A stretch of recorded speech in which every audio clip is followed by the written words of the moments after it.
Je dois préciser, peut-être je suis un peu la dernière de ma génération pour le milieu anglophone, mais j'ai appris deux langues étrangères à l'école, au lycée, le français et l'allemand, et puis l'allemand aussi, je parlais bien à l'âge de 18-20 ans. J'étais d'ailleurs guide pour mon premier été à l'université, guide pour l'association des auberges de jeunesse britanniques pour des tours cyclistes en Europe, en Autriche, en Suisse, en Italie,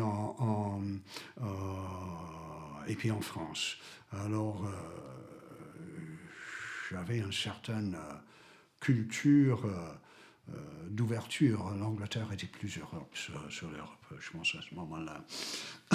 Bon, alors, en 58, comme ça, je passe à l'université d'Oxford, qui est une université où la qualité de vie à l'époque était remarquable. J'étais parmi les premiers à venir des lycées publics, et puis on demeurait dans les collèges, dans les résidences. C'était une vie universitaire.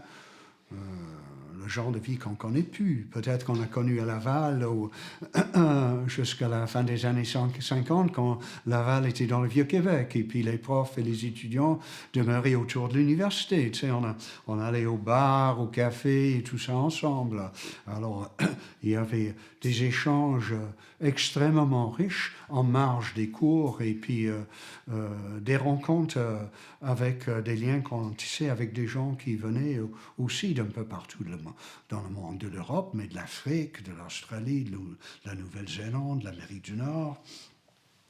Enfin, à Oxford, j'ai décidé d'étudier la géographie naturellement, grâce à M. Jessup, mais aussi parce que je voyais qu'à travers cette discipline-là, j'avais la possibilité de faire du terrain, ce contact avec le réel. Et puis, pour moi, c'était fondamental. Et j'en ai fait du terrain. Alors, par exemple, à l'université, je suis devenu membre du Oxford University Exploration Club. Tu sais, c'est très empire, ça. Tu sais, monter une expédition pour aller voir les indigènes quelque part dans le monde. Alors, j'ai participé à une couple d'expéditions. On a monté c'est un groupe de géographes, et puis on est allé, on a acheté un vieux camion militaire, et puis on est allé en Libye, en Cyrénaïque, et puis on a fait une étude régionale, sol, histoire, type de peuplement, système agraire et tout le reste. Et puis l'année suivante, j'ai participé à ma dernière année à l'université, j'ai participé à une deuxième expédition où je suis allé au Maroc, chez les Berbères, avec deux médecins et puis un anthropologue. Et puis on s'intéressait à l'origine des Berbères. Et puis, bon, d'où vient, parce qu'on connaît l'originalité de ce peuple sur le plan linguistique et tout ça.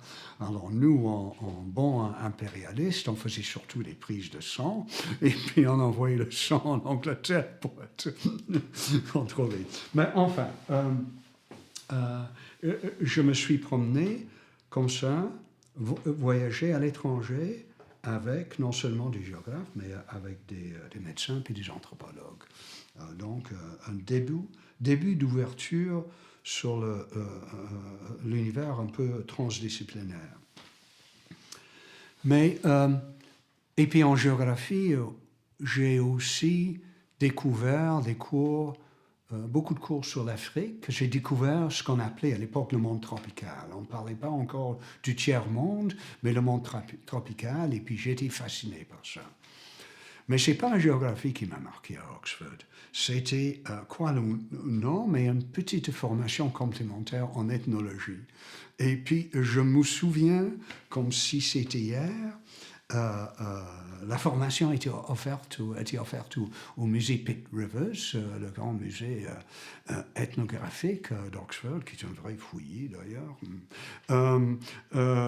Et puis, on avait une anthropologue de ce musée, ce musée-là, Beatrice Blackwood, qui nous a donné un cours d'ethnologie. Puis je me rappelle, comme si c'était hier, on est sorti avec elle du musée, dans la cour sur le terrain devant le musée, puis elle a sorti une trombe. J'avais une trombe quelque part par là, ce qu'on appelle en anglais un bull roarer. Elle avait sorti une trombe et elle tournait ce trombe là autour de sa tête, et puis ça faisait, une trombe de la Nouvelle-Guinée, ça faisait... C'est un genre d'instrument qu'on utilisait en Nouvelle-Guinée, surtout pour faire peur aux jeunes garçons au moment des rites de passage, où ils étaient cachés dans le bois. Je suis allé vérifier sur Wikipédia, bien sûr, ce qu'on dit au sujet des trombes, et puis c'est ce qu'on écrit, c'est ce que Beatrice Blackwood a fait. Elle nous a montré sa sonorité rugissante qui a été comparée à celle du vent, du tonnerre, au cri des dieux, des esprits ou des ancêtres intercesseurs entre le monde terrestre et le monde supranaturel. Alors, et puis Beatrice Blackwood était une toute petite femme qui avait travaillé en Nouvelle-Guinée, à Buka, à la fin des années 20. On disait entre nous, les étudiants, qu'on avait été parachutés en Nouvelle-Guinée pour faire son terrain. Mais enfin, c'était une pionnière, quoi, une femme remarquable. Et puis, ça m'a marqué, quoi. Mais aussi, elle nous a proposé un livre à lire en marge de ses enseignements. Et puis, ce livre aussi, le premier livre peut-être scolaire qui m'a marqué, c'est le livre d'un anthropologue, Daryl Ford, qui était prof d'anthropologie à l'Université de Londres. Et puis, le titre, c'était Habitat, Economy and Society, A Geographical Introduction to Ethnology. Habitat, économie et société, une introduction géographique à l'ethnologie, où il présentait toute une panoplie de cultures non occidentales, Afrique, Asie, Amérique du Sud, Amérique du Nord, Océanie, et dans une perspective de ce qu'il appelait lui-même d'anthropologie écologique. Ce qui est intéressant, j'ai appris ça par la suite, Ford, qui était britannique, est allé étudier, a passé 2 ans en Californie aux années 20, à étudier avec Kroeber et Lowy. Et il est revenu avec cette tradition un peu allemande, cette école de pensée qui avait été élaborée, pris forme en Californie, chez les anthropologues, mais aussi chez un géographe de renommée, Karl Sauer, qui était également allemand, réfugié aux États-Unis. Et puis, il est venu en Angleterre avec ce bagage-là, et puis avec cette mission de montrer, de présenter l'anthropologie écologique, qui était en quelque sorte un champ entre la géographie et l'anthropologie. Et puis là encore, j'étais séduit, rapport entre homme-nature, culture-nature, adaptation à l'environnement, genre de vie. Et puis, je pense, avec du recul, c'est la lecture de ce livre-là qui m'a orienté, m'a influencé, m'a beaucoup influencé par la suite. D'ailleurs, à un tel point qu'à la fin de mon bac à Oxford, je me rappelle d'avoir fait des 100 pas devant l'Institut d'anthropologie sociale et culturelle, en me disant peut-être je devrais aller faire un diplôme de 2e cycle en anthropologie. Mais je n'ai pas fait parce qu'on m'a proposé un contrat de recherche une opportunité à McGill d'aller faire du terrain en Amérique du Sud, travailler sur la question de l'origine des savanes au Guyana, sur la frontière entre le Guyana et puis le Brésil. Et puis je dis, mais du terrain, c'est bien mieux que de suivre des cours. Alors j'ai pris, c'est la possibilité de faire du terrain en milieu tropical qui a pris le dessus. Et puis je suis venu à Montréal et à McGill, je pense que c'était en août 61. Alors j'arrive par bateau, parmi les derniers immigrants sans doute arrivés par bateau, surtout des étudiants sur le bateau, des étudiants, des Nord-Américains qui rentraient au pays après une période d'études en Europe, ou bien des Européens qui venaient étudier en Amérique du Nord. J'arrive à Montréal en 61. C'était le début de la Révolution tranquille, le tout début. Alors, c'était prenant, très prenant. C'était ma première grande ville. Et puis là, je me trouvais devant une situation où un peuple entier était en train d'entrer de plein pied dans le monde moderne, s'approprier du pouvoir politique, investir une grande métropole nord-américaine sur le plan linguistique et du pouvoir. Je me rappelle, à ce moment-là, je pensais en 61, Donald Gordon, qui était à ce moment-là président du Canadien national, il avait ses bureaux en haut de la gare centrale, et puis il avait annoncé publiquement qu'il ne serait jamais question pour lui d'embaucher un Canadien français comme cadre dans son entreprise.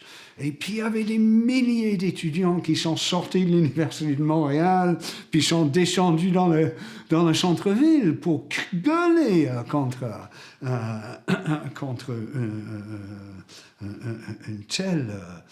de tels préjugés, une vision tellement bornée et méprisante du pays.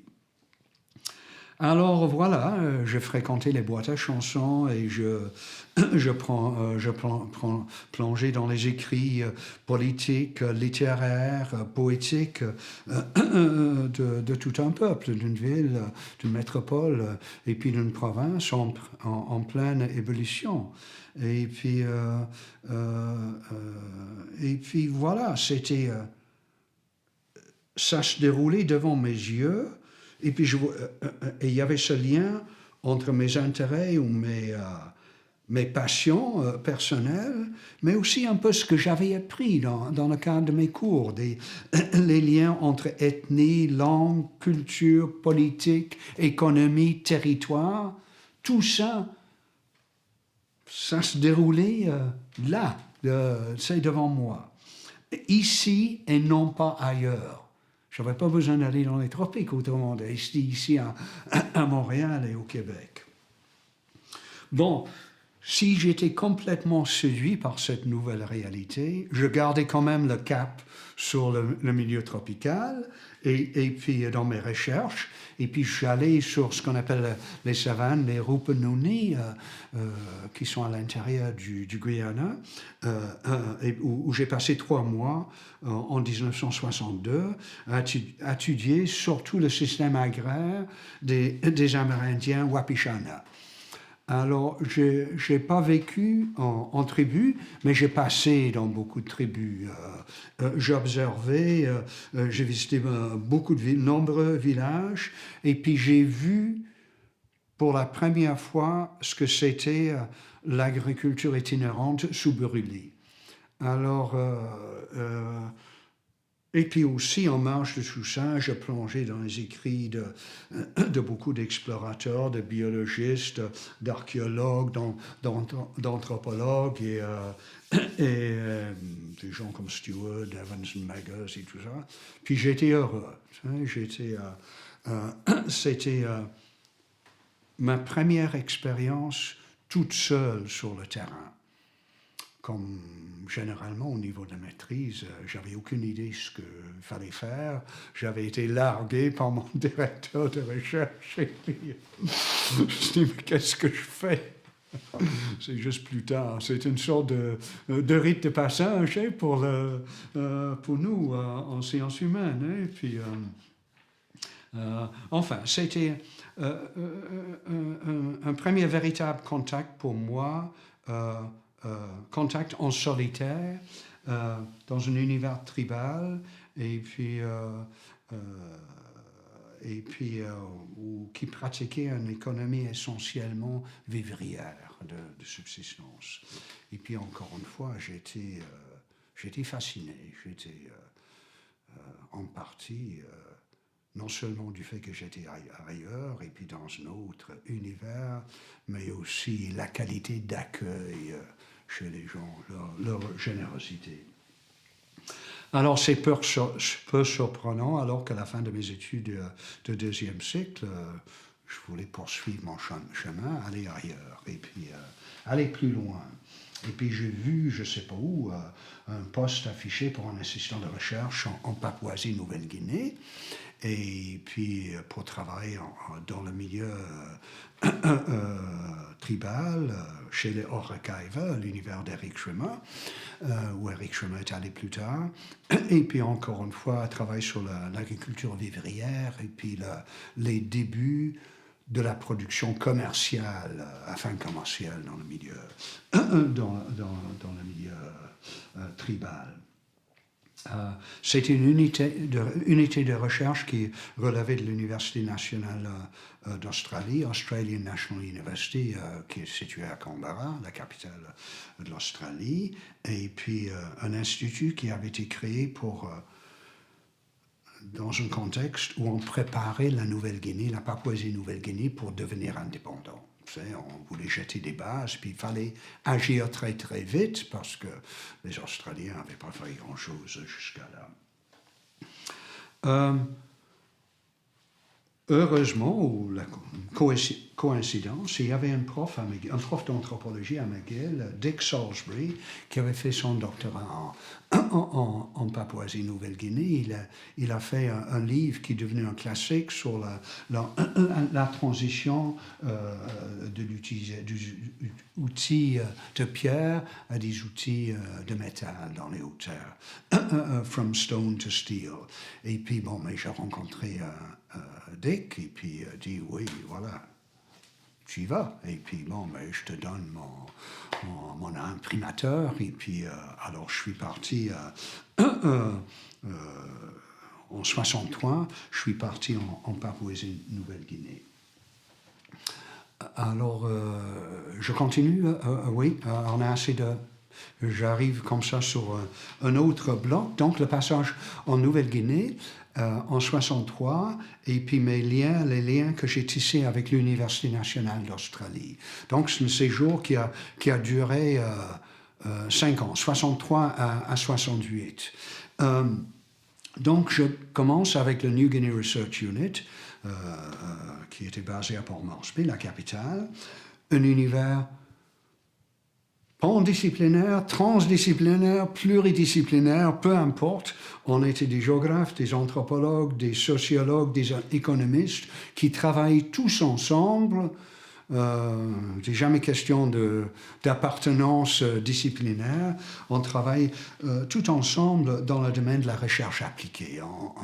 Puis essentiellement sur le foncier et puis le passage en milieu tribal d'une économie vivrière à une économie commerciale. Quelles étaient les contraintes, comment faciliter ce passage-là.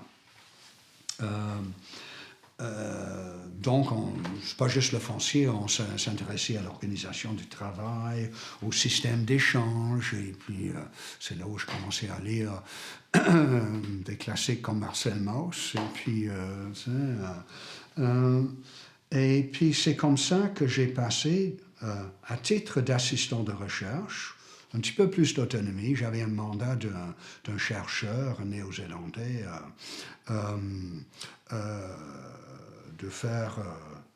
d'étudier ce passage ses débuts de production commerciale dans un contexte d'économie essentiellement vivrière. C'est dans ce contexte que je suis passé 6 mois chez les Horakaiva, dans un village, à observer les mouvements, les échanges, l'emploi du temps des gens d'un village de quelques cent, je pense 200 ou 300 personnes. Et un village CVP où Eric Schwimmer, quelques années plus tard, a choisi lui-même, lui aussi a choisi de travailler, de vivre. Je ne savais pas, bien sûr, à l'époque, je ne connaissais pas Eric Schwimmer, et puis c'est plus tard que j'ai compris ça. Bon, la Nouvelle-Guinée, cette époque-là, on l'appelait le dernier inconnu dans certains milieux, dans le sens que sur la côte, il y avait un contact avec l'extérieur qui est remonté même fin 18e, mais surtout deuxième moitié du 19e siècle, mais où, dans le fond, juste après la Deuxième Guerre mondiale, un peu avant, mais après la Deuxième Guerre mondiale, on a découvert la présence de centaines de milliers de personnes qui demeuraient dans les hautes terres, entre les deux grandes chaînes de montagnes qui traversaient l'île de bord en bord. Des gens qui vivaient, des populations donc non seulement nombreuses, mais de forte densité démographique, qui demeuraient à une altitude entre 1500 et 2000 mètres. Et puis on était tous éblouis, c'est devenu une sorte de ruée vers l'or chez les anthropologues, les géographes, surtout les anthropologues, mais aussi les géographes, un certain nombre d'archéologues, et puis chercheurs en médecine aussi. Et puis là, je me suis dit, mais tiens, je ferai mon doctorat sur un peuple qui demeure dans les hautes terres, parce que quand je suis arrivé en Nouvelle-Guinée, quelqu'un m'a amené en visite. J'ai fait pendant mon premier contact avec le pays, j'ai fait une balade avec un autre chercheur où on a visité plusieurs régions et tribus juste pour prendre connaissance du pays. Alors, début 65, je passe de la New Guinea Research Unit à l'Université nationale d'Australie à Canberra, en géographie, qui devient rapidement géographie humaine comme discipline. Et puis, quelques mois plus tard, je retourne en Nouvelle-Guinée, et puis je passe 13-15 mois dans une tribu des Hautes-Terres de la Nouvelle-Guinée à étudier leur système agraire. C'était un contexte assez intéressant. Des gens demeurent en altitude avec inversion de température nocturne très froide, par période, il y avait de temps à autre des gels assez sévères, et puis des gens cultivés des plantes exclusivement d'origine tropicale. Igname, taro, patates douces, alors toutes des stratégies d'adaptation, de techniques, de travail de la terre très très sophistiquées, hein, un peu comme chez les Maoris quand ils sont arrivés en Nouvelle-Zélande.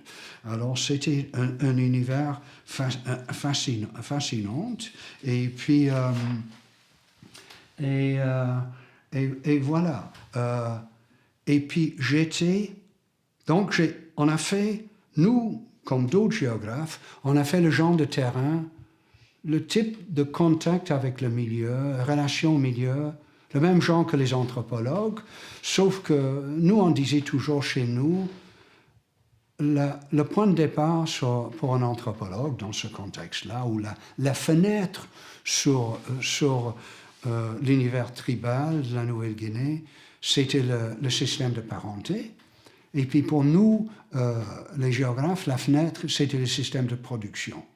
Mais c'était la clé qui donnait accès, mais les deux, on avait les mêmes intérêts. En bout de ligne, on s'intéressait à la même chose, tu sais, la structure, l'organisation de la société, tu sais, un portrait global de la société puis de l'économie. Bon, mais il y avait d'une part cette expérience de terrain où j'ai côtoyé essentiellement d'autres anthropologues pendant le temps que j'ai passé dans les hautes terres de la Nouvelle-Guinée,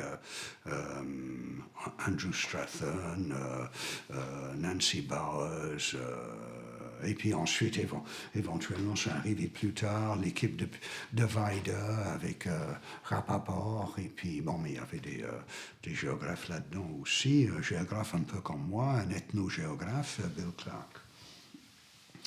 Mais donc, il y avait cette expérience sur le terrain bouleversante dans le sens que ce sentiment de découverte, une découverte majeure, mais aussi un moment, je dirais un moment magique dans l'histoire de ces peuples-là.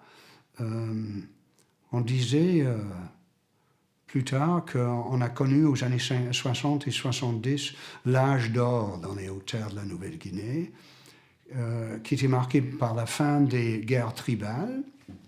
Donc les Néo-Guinéens se sentaient libres, pouvaient se déplacer partout plutôt que d'être contraints à passer leur vie à l'intérieur de quelques kilomètres carrés de territoire tribal. Mais avant le début du capitalisme sauvage, c'est la coupe à blanc, les mines à ciel ouvert et tout ça. Alors les gens étaient chez eux, ils étaient chez eux, point. Et puis les Néo-Guinéens sont des gens caractérisés, marqués par une grande ouverture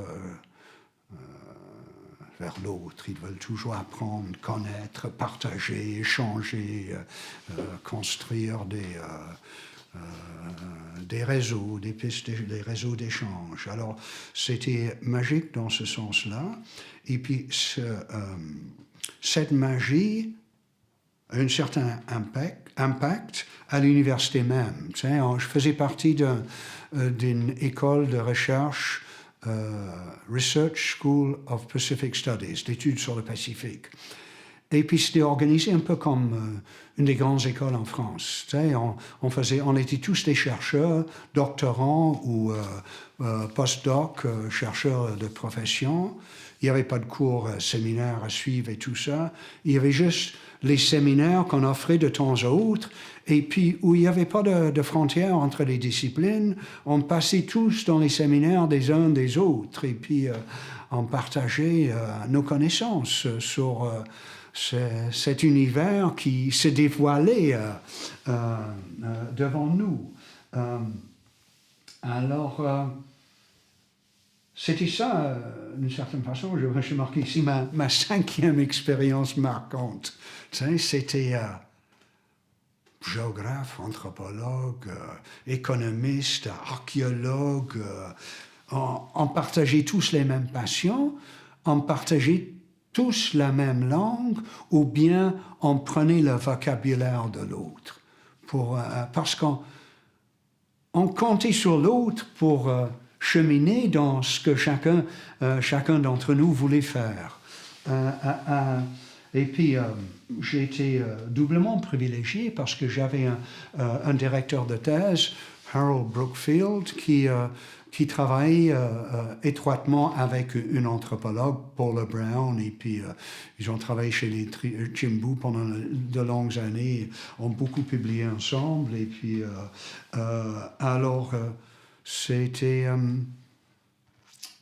mon directeur était du même avis, il me nourrissait dans cette démarche-là d'ouverture puis partage avec la discipline d'anthropologie dans le domaine, au sein d'un champ qu'on appelait peut-être l'écologie culturelle. On commençait à appeler l'écologie culturelle ou l'écologie humaine, plutôt que écologie anthropologique ou autre.